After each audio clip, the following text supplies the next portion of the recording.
Hi, my name is Agata. Welcome in Agata's Cottage. Today I have my January 2023 makes video. I haven't done any plans for January because we've been quite sick over Christmas and then recovery took a bit while, so I wasn't making any specific plans. And luckily, because I got sick again, I'm still on antibiotics, but I'm on a mend. So hopefully February will be a bit more productive.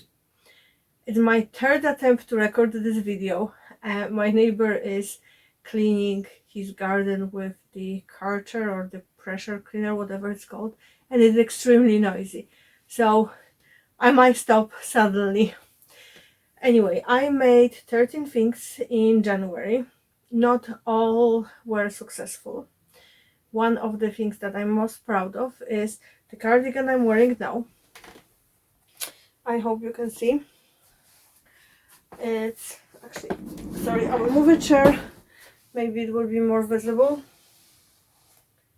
It's a Be My cardigan from Ottobre Mag. Oops. Fabric is Verona knit from Beyond the Pink Door. I did kind of in between the length, so the pattern comes in two lengths, cropped length and kind of like a duster knee length. I didn't have enough fabric to do the full length, and to be honest, I wasn't keen on the look of the full length. I wanted something in between, so I used up as much fabric as I could. I think I added something like 10 centimeters to the cropped length. It's perfect length for me. It's very comfy, it's very soft. I love the fabric. I finished the back with the woven bias binding so it can be more stable around the neck. Also I added a little bit of elastic here just to support the weight of the fabric. I normally need a bit of sway back adjustment. I didn't do it on this pattern because I thought it might not be necessary because how the pattern is made, but after I tried it, it needed a tiny bit of more gathers at the end. What else I did? All the little side seams are connected, so where the band seam is connecting to the side seam of the skirt part of the cardigan, I did little top stitches. I also did the top stitches on the shoulder so everything lies flat. I did it by hand so it's invisible finish, and I also finished the back of the neck binding by hand just to get this as invisible finish as possible. I finished it yesterday and I'm very proud of it. I've been wearing it today and stroking it all the time. It definitely won't be the last make in this pattern. I might size down or do sway back adjustment on the back and potentially narrow shoulder adjustment. When I measure the pattern pieces, I thought it might not be necessary, and if I put the shoulder pads, it's perfect, but without the shoulder pads it's a little bit too far down my shoulder. But in general I'm very happy with this make. Another thing that I made, it's a hat. Actually, I will start with what happened first. I made a self-drafted jumper in the Poppy French Terry from Ecobee. I will pop the picture of the jumper above. The jumper is actually currently in the wash because I wore it so often it had to be going to wash. I love it. I use self-drafted jumper by Alisa from Thoughtful Creativity. She did amazing series about using your knit bodice block and turning it into various garments. I highly recommend that because you can take basic t-shirt pattern you have and make a lot of different garments just using that basic pattern. with simple step to adjust the pattern. I did the I finished the neck with the bias binding. However, it wasn't the bias binding where you have visible bias binding on the top. I folded it under and hand stitched it so it's invisible finish around. And what else I did? I did gathered sleeves and wide band on the bottom, and I added inseam pockets. I love the jumper. It's very comfortable. This fabric is amazing. I did the jumper and I had some fabric left over, so I wanted a hat. And I like this hat, but I need to fix it a bit. So that's the inside and that's the outside. And it's great, but I don't know how it turned out square. So I need to adjust it, basically trim the sides here, so there will be a bit of unpicking and resewing, but it will be wearable after I will fix it. And the funny thing is, I did try it before I connect everything and it seems fine, but that's the lesson. Don't sew something when you have 39 degrees fever, because you won't see straight. And basically that's the example of what happens when you are sewing, when you are sick, and it was just disaster. I put it on and I couldn't stop laughing after I finished it and after I was feeling a bit better. So I also made at the beginning of January 2 head wraps for Alice. That's one of them. The other one is in the wash. They're brilliant. They actually started swimming lessons just after Christmas, and there isn't enough time for all the kids to dry their hair properly. So teachers suggested that they will have head wraps so they can protect their hair and their heads, in addition to a hat or a hoodie whenever they are leaving. So she's taking one of those every week with her, and it's brilliant. It's brushed cotton, like a flannel type of thing, and she loves it. It's very handy. So she has 4 of them now, and they dry quickly, and you know, the other 2 that I made a year ago or so are well used up, so will retire soon. I also made boxers for Kris. I was actually planning to make 3 pair of boxers. I had this big hope of doing patch sewing, and then I messed up on the other pair, so I had to unpick the seams, and it took a while, so I just finished 1 pair. So here are his boxers. There will be 2 more pairs. I'm almost done with the Minions one, and I just need to do the Harry Potter, and I have 2 more fabrics in my stash that I will use for making more boxers for him. I just need to take them out. I also made 2 tops. One is for Alice and one is for my niece. So that one is for my niece. Pattern is from Ottobre Magazine. It's one of the archive issues. I love this pattern. Alice wants me to make her top in the similar manner, so it will be probably in my March plans, because my February plans are already busy enough.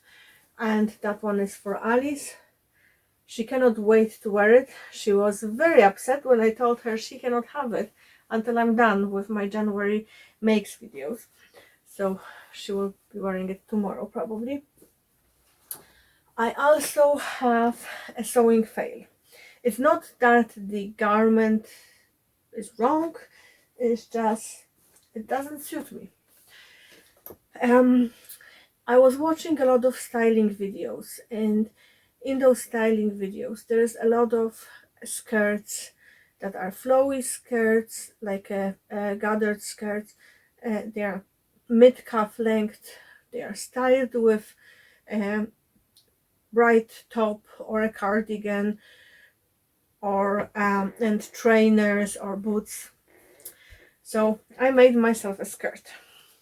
Oh, and almost all those skirts are pleated. So I made myself a skirt in this gorgeous pleated gray fabric. And I tried it on. And I really, really tried to like the way I look in it. I tried different cardigans, I tried a coat and few different tops. I even dig out some ready to wear bodysuit I had, thinking that that might help. Nope. This length, this shape is a big no for me. I look like mix of barn door and an old gypsy from a from a Hatchback of Notre Dame cartoon mixed together. Like, at some point I was just standing in front of the mirror and I was laughing at myself. And then I realized one thing. I never liked gathered skirts. Never liked myself looking in the gathered skirt. So why I thought that somehow they will finally look good on me with my body shape. They just won't.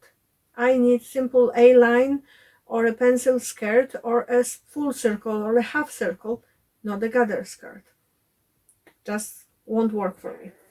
So because it's basically rectangle with the gathered front, I will reuse this fabric, and I still have a quite bit left.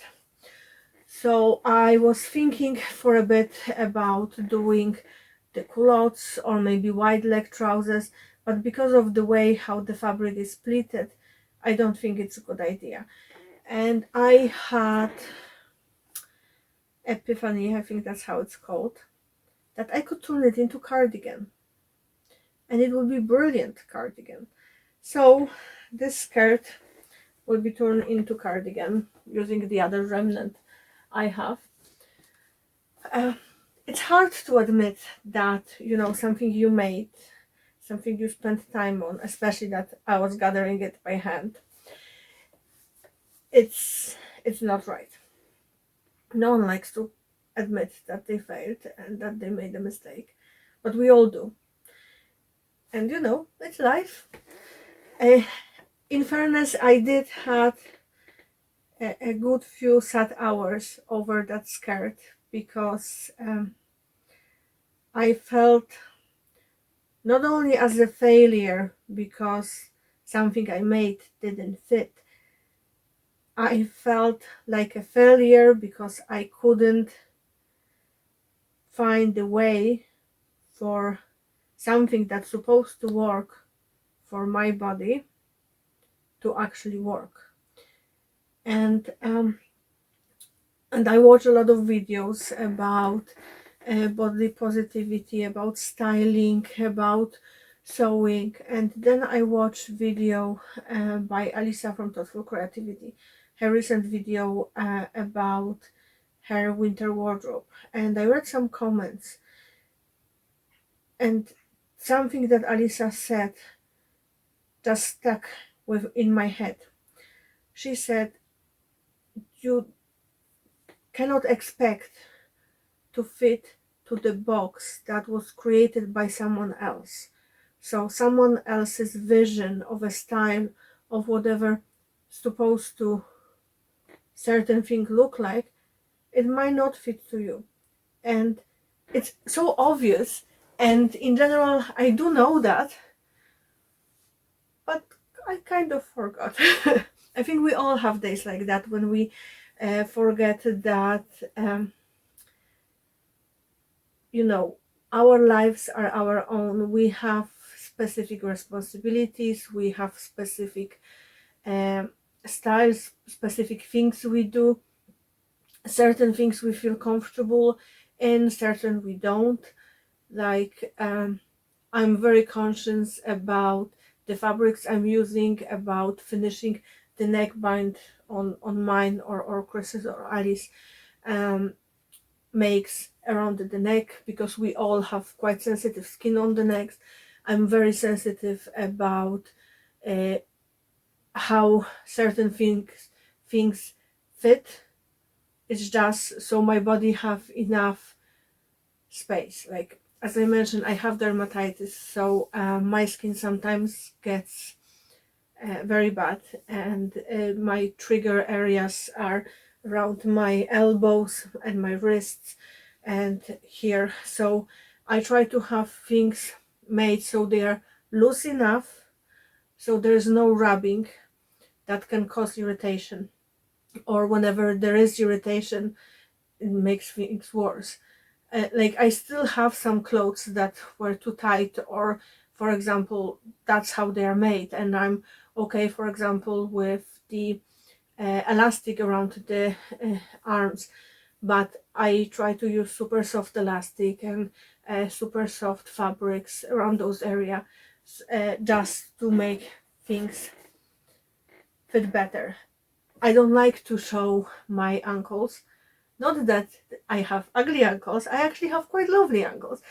But I'm cold. We live in Ireland. It's windy and it's relatively cold here. Our heat wave is 25 degrees 2 weeks during a year, one in May and one somewhere between July and August, usually when no one is expecting. The rest of the year we are anywhere between 12 and 18 degrees. So don't expect me to wear bare ankles because it's fashionable. It's just not gonna happen. The same with like this. My hands get cold here. I don't have to be stylish. I want to be comfortable. And I realized that even though the skirt was a failure in from the styling point of view, it made me realize I don't need to fit into someone else's box for what's stylish. I need my style to fit to my life and to what I need from my clothes, because clothes are for me and not me for clothes, if you know what I mean. I'm not a suffer for fashion person. In fairness, in my 20s or early 30s, I did have days when I would wear high heels for 12-14 hours, but they were still very, very comfortable heels, although they were like 8-9 centimeters, so not good for your back on a long run, but still. I do prefer clothes work for me than me work for clothes, if you know what I mean. I also made a hoodie for Kris. Actually, let me check that I miss anything, because I have my sewing journal here with all the things that, of course, I forgot about some things. So I made school trousers for Alice. I will pop the picture above. She's wearing them now, so I can't show them to you. I used pattern from Ottobre, and I had to extend the leg by, I think, 2 inches just to get it to her ankle level for her size. So I added another inch, I think. Let me check. Yeah, I extended the in the mid thigh area. Sorry, mid thigh to the knee area by 1.5 inch, and then I added additional 2 inches for the hem, so I can lower the hem down in case she has another growth sprout, and I have a feeling it's coming because she seems obviously a bit taller than she did a few days ago, but it could be just me shrinking. I also made a gnome for my neighbor. I will pop the picture above. She loves it, and I'm very happy she likes it. So I'm just checking what I forgot about. And yes, oh, I made hoodie for Kris. I used a Chill Tea pattern by Ellie and Mac. I hacked it. So basically I did a solid front. I didn't do color blocking. I added kangaroo pocket and I added scuba type hood. So basically I tweaked the hood they had and I turned it into a scuba hood. I did the same hack on a few other hoodies I made for him using the same pattern. Basically we got the pattern to the stage where he loves it, and I just use the same pattern just with different fabrics, and I'm not planning to change it. It fits him, he loves it, is long enough, is comfortable enough, pocket is big enough. So as Kris say, don't reinvent the wheel. So basically that means leave my hoodie alone. I'll pop the picture of him wearing it above because he's actually wearing it, and it's very snug, and he told me it's so nice and comfy. He would pay a few €100 if he will have to buy something like that, and I'm the best because I made him a hoodie. And I have another one cut out for him in red and black checkered fabric with color blocking. Hopefully I will finish it this week and it will be waiting for him for his birthday. And I have a jacket I made for Alice. So this jacket has a story. I did mention the story in my last Friday sews video, so I won't be going into details. But anyway, jacket is finished, and even though it's not the greatest make, I'm quite proud of it because I managed to get zipper to fit in almost perfectly. Like, I know it's a bit showing more here, but my zipper foot started acting out and I couldn't get it closer. I actually need to have it looked at. Everything is lined. There's no exposed seams anywhere. So even the cuffs, I'll show you. So that's the inside. Everything is hidden. Like, my top stitching at the bottom could be more precise, but to be honest, I was finishing it on Sunday evening and the fabric was slipping, and I used Wonder Tape, and I even did hand stitching of the lining to the main fabric, and it was still slippery. It was driving me insane, but it's done. It has inseam pockets. I'm not sure if you can see them, but it has inseam pockets here. They are very nice and cozy, and I also did a hanging thingy so she can hang the jacket when needed. She tried it on. It's grand. It will be perfect for going to the woods and getting mucky and not getting mommy annoyed over the fact that she destroyed her jacket or something.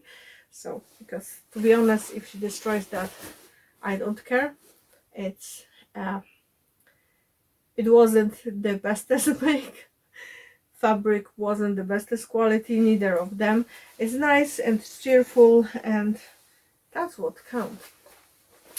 And so basically that's it for my January makes. I think there was 13 of them altogether, so I'm very happy with the progress I made. As I mentioned, I was sick majority of January. I'm still recovering and antibiotics are driving me insane a bit, but I'm getting there. My voice is slowly coming back fully. I still need to take often breaks when I talk. So after this video, I want to record my video about the sewing journals I have, but it will need to wait for a bit because I can feel my voice is giving up. So thank you for watching.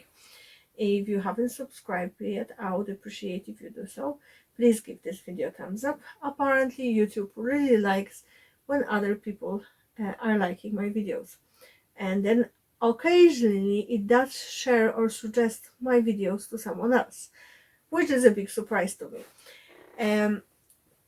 hope you will have a nice sewing day. Tell me, what did you make during January? Was your month productive, or you were so feeling January blues? I think that's how it's called. To be honest, I felt a bit like my soldier was lost in January, but with this make, I'm back. Have a lovely day. Thanks for watching. Bye.